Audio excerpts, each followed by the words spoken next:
stage of this budget. I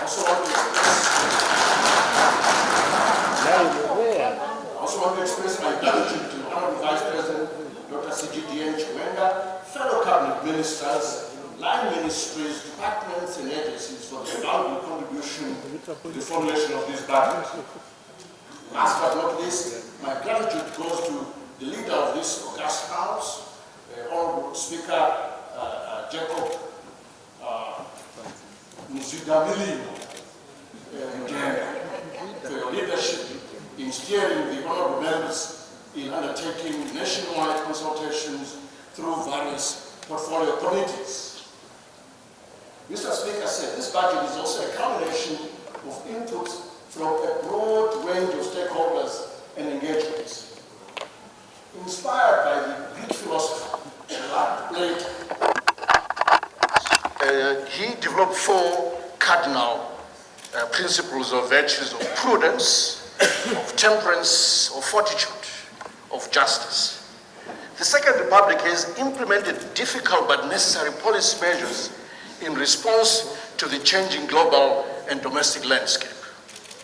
Mr. Speaker said the 2023 budget is presented under the theme Accelerating Economic Transformation, which was also identified by a well-known economist, Nobel laureate Daniel Rodrik, as a critical ingredient in generating a sustainable economic growth that also promotes social development. This budget recognizes the need to sustain the current structural economic transformation momentum in order to drive sustainable growth, raise productivity levels, and move the economy up the value chain from a low-value commodity-driven economy to a sophisticated, diversified, and higher value-added economy, driven naturally by value addition, beneficiation, and higher service delivery. Mr. Speaker said the 2023 budget therefore focuses on maintaining a tight monetary and fiscal stance as an overarching objective going forward in support of macroeconomic stability that promotes private sector-led economic growth, as well as build capacity within the public sector to effectively implement the NDS-1 projects and programs during the second half of the strategy period. Before turning to the above issues, a review of the global and domestic economic development during 2022 and prospects going forward is critical for contextualizing the 2023 budget. Mr. Speaker said global economic growth is projected to slow down to 3.2% in 2022 from a high of 6% in 2021 and moderate further to 2.7% in 2023. The global growth is weighed down by elevated inflationary pressures, tightening global financial conditions associated with interest rate hikes by most central banks around the world, and the negative spillover effects from the geopolitical tensions. I was hoping that the slides would have been uploaded, but I think the technical team may be struggling with uploading the slides, which would have enhanced the message. Growth in sub-Saharan Africa is expected to decline from 4.7% in 2021 to 3.6% in 2022, recovering slightly to 3.7% in 2023. Mr. Speaker said, global inflation has risen faster and more persistently than originally expected, rising from 4.7% in 2021 to 8.8% in 2022, the highest level in advanced economies in 40 years, since 1982, ever since such inflation globally. It is, however, expected to decelerate in 2023 and 2024 to 6.5% and 4.1% respectively. I now turn to the domestic economy. Mr. Speaker said the domestic economy is projected to grow by 4% in 2022, a further downward revision from the mid-year projection of 4.6%. This is due to the impact of high inflation and resultant stabilization measures aimed at controlling credit and domestic demand. In the outlook, the economy is projected to grow at 3.8% in 2023. The growth rate for 2021 is 8.5%. This growth will be sustained by mining, construction, and agriculture in the main, as well as accommodation sectors, and is underpinned by the following assumptions. One, a global economic growth slowing down, as I've already read above. Two, favorable conditions for international commodity prices. Three, a normal and above normal rainfall. Four, a stable power supply. Five, tight monetary and fiscal policy. And six, a continued use of the multi-currency regime. Let me say a bit more about inflation. Mr. Speaker said, in response to domestic inflation dynamics, as well as the pass-through effects of increases in energy, food prices, and supply chain cost pressures on the economy, government tightened fiscal and monetary policies. These measures have managed to contain the excessive depreciation of the local currency against the US dollar in the main on the parallel market, resulting in the convergence of the auction exchange rate, the willing buyer and the willing seller exchange rate. Among other measures, the issuance of gold coins, and enforcement of value for money audits by government in its procurement processes and effective monitoring, as well as the enforcement of the anti-money laundering measures by the financial intelligence units, have re-anchored inflation and exchange rate expectations. Mr. Speaker said these measures have resulted in month-on-month inflation declining from 30.7% in July this year down to 3.2% in October this year, 2022, whilst annual inflation also fell from 285.1% in August to 268.8% in October 2022. Going forward, supportive monetary and fiscal policies as well as coordinated interventions will be maintained to sustain the current inflation deceleration path.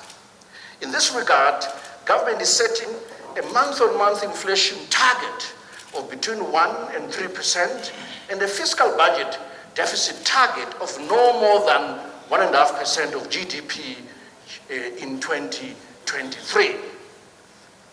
I now turn to the external sector. Mr. Speaker said the country's balance of payments position remains strong, with the current account continuing to be in positive territory. To year end, the current account is projected at $448.9 million US dollars, compared to $348.2 million US dollars registered in 2021. In 2023, the country external sector is also expected to remain relatively strong, with a positive current account sustained by strong secondary income inflows, mainly in the form of diaspora remittances, coupled with merchandise exports growing faster than imports. I turn to the financial sector. Mr. Speaker said, the banking sector has demonstrated resilience as reflected by satisfactory financial soundness indicators, bolstered by complementary fiscal and monetary policy interventions meant to ensure financial sector stability. Let me turn to the budget performance and outlook. Mr. Speaker, let me give a brief narrative of the performance of the public finances during the first 9 months of the year. Cumulative revenue collections to September 2022 amounted to 1.2 trillion Zimbabwe dollars against a target of 890.5 billion Zimbabwe dollars, thus giving us a positive variance of 269.9 billion Zimbabwe dollars.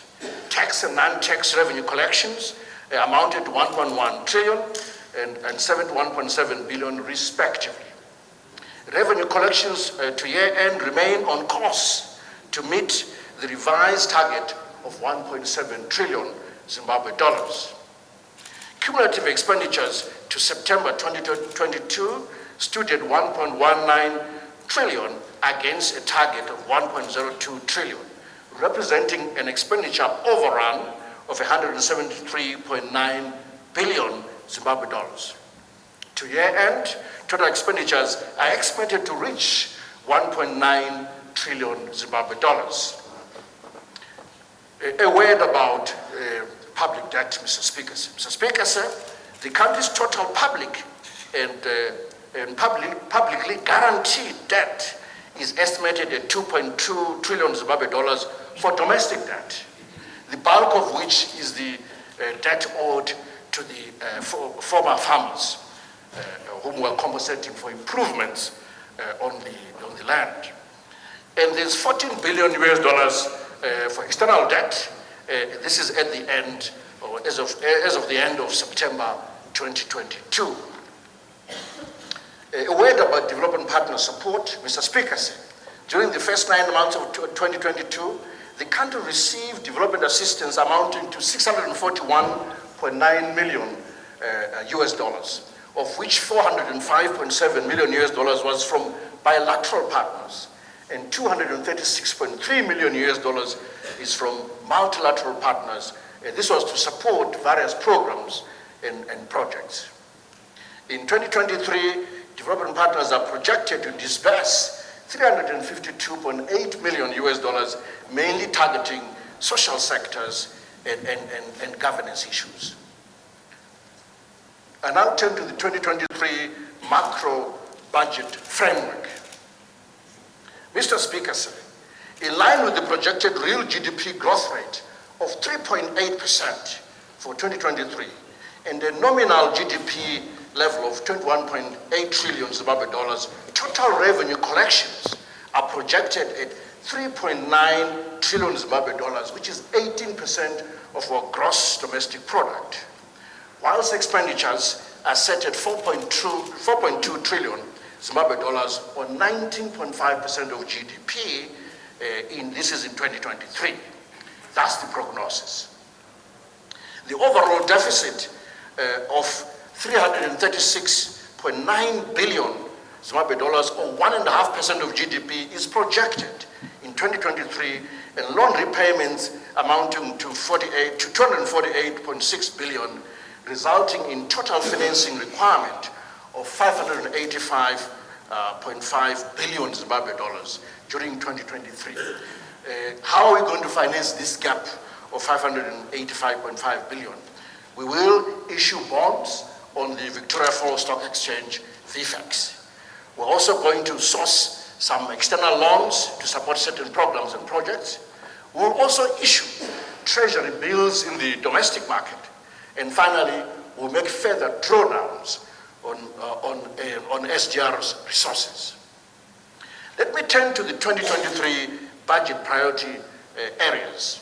Mr. Speaker, sir, in line with the NDS-1, the 2023 national budget priorities are as follows. Let me start with economic growth and stability. That's the first one. Macroeconomic stability, complemented by supply-side interventions, is expected to go a long way in ensuring a conducive macroeconomic environment that supports robust economic growth, reduce poverty levels across regions and communities, thus leaving no one and no place behind.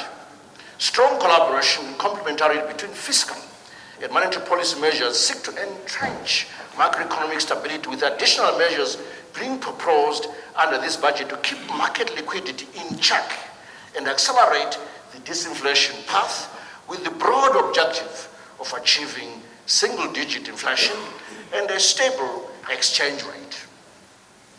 Let me turn to the public procurement system, a word about that. Mr. Speaker, government has taken a firm position to ensure that in all public procurement contracts, value for money is realized. Currently, a due diligence exercise is underway to ensure all procurements of goods and services by government procurements are not overpriced, and public funds are effectively and efficiently utilized. We know that it has slowed down a few programs and projects, but we will catch up. The process is going well. Mr. Speaker, in line with NDS-1, The 2023 national budget also seeks to support the development and strengthening of existing value chains, promoting SME linkages with large corporates and identification of quick win value chains in the areas of agriculture, manufacturing, and mining. And just taking a deep dive into agriculture, the transformation of the agricultural sector, anchored on innovative technologies and good agronomics, is underway through various programs and projects aimed at promoting production, higher levels of production, and higher levels of productivity. For the 2022-2023 summer farming season, government is providing agricultural inputs to vulnerable households under the Agriculture Productive Scheme from Vudza Intwasa program, which is targeting 845,000 hectares under cereal and oilseeds. This is at a cost of 77 billion Zimbabwe dollars. For the National Enhanced Agriculture Productivity Scheme, government has issued $154.6 million equivalent local currency guarantee to AFC Bank to raise resources to finance maize, soybeans, sunflower, and traditional grains. In addition, the AFC Bank has been capacitated with tractors and implements which are being leased to farmers on a cost recovery basis, as well as 10,000 hectares of land which can be used to leverage funding for the sector. Mr. Speaker, government is also capacitating CPZ Agro Yield in a similar way to finance the 2022-2023 summer cropping season. I now turn to manufacturing. Since 2019, there's been a turnaround in the manufacturing sector, with capacity utilization steadily increasing to current levels of about 66%, while domestic products now occupy 80% of the shelves in our supermarkets. Mr. Speaker, the sector is expected to continue benefiting from the SDR revolving fund of $30 million to support retooling and capacitation of the industry. The 2023 national budget therefore seeks to accelerate the structural transformation of the sector with a view to expand value addition capacity and diversify the product range. A word about the IDC, Mr. Speaker. Government is capacitating the IDC to value add raw materials into compound fertilizers and other products currently being imported as part of the local content strategy. Already, one of the subsidiaries, Complex Corporation, was capacitated with a new plant to enable production of grain protectants to reduce post-harvest losses and tigris, which should result in decreased cattle death from the January disease. Let me turn to another objective of the budget, which is optimizing on the value of our natural resources. Mr. Speaker, value addition opportunities arising from the abundance of natural resources and discovery of strategic minerals like lithium presents an opportunity for economic transformation and inclusive growth. Mr. Speaker, the mining sector is expected to grow by 10.4% in 2023, underpinned by anticipated favorable international mineral prices, as well as an increase in investment, especially in exploration, mine development, and mechanization. The 2023 budget will support improvement in the mining environment by strengthening the legal framework, promote mining activities and value addition in an environmentally sustainable manner. I now turn to tourism, which is also part of the agenda for optimizing value on our natural resources. Mr. Speaker, during the first half of 2022, the country registered a 115% rise in tourist arrivals to 353,000 compared to the same period in 2021. Domestic visits into the national parks rose by 90%, from about 91,000 in 2021 to 172,000 during the period January to May 2022. As a result, the tourist receipts increased by 121% in 2022 to $337.5 million compared to the same period last year. The tourism industry is expected to continue to grow in the outlook, benefiting from recovery in international tourism, coming in of new players in the aviation sector, and meetings,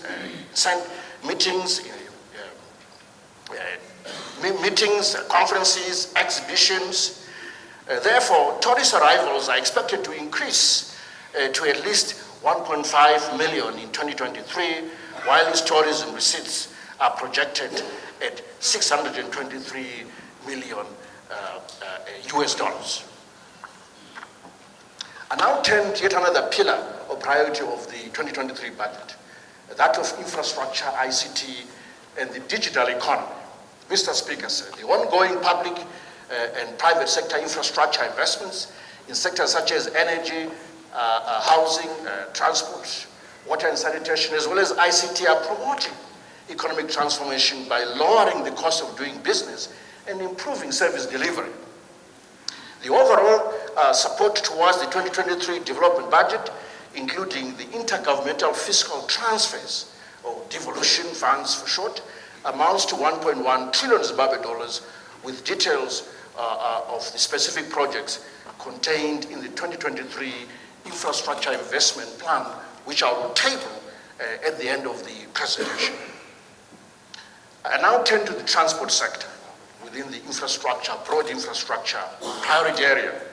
Mr. Speaker, sir, overall support towards the transport sector during the 2023 budget amounts to 194.8 billion Zimbabwe dollars, of which 177.4 billion Zimbabwe dollars is earmarked for the road sector, and 13.4 billion Zimbabwe dollars and 4 billion Zimbabwe dollars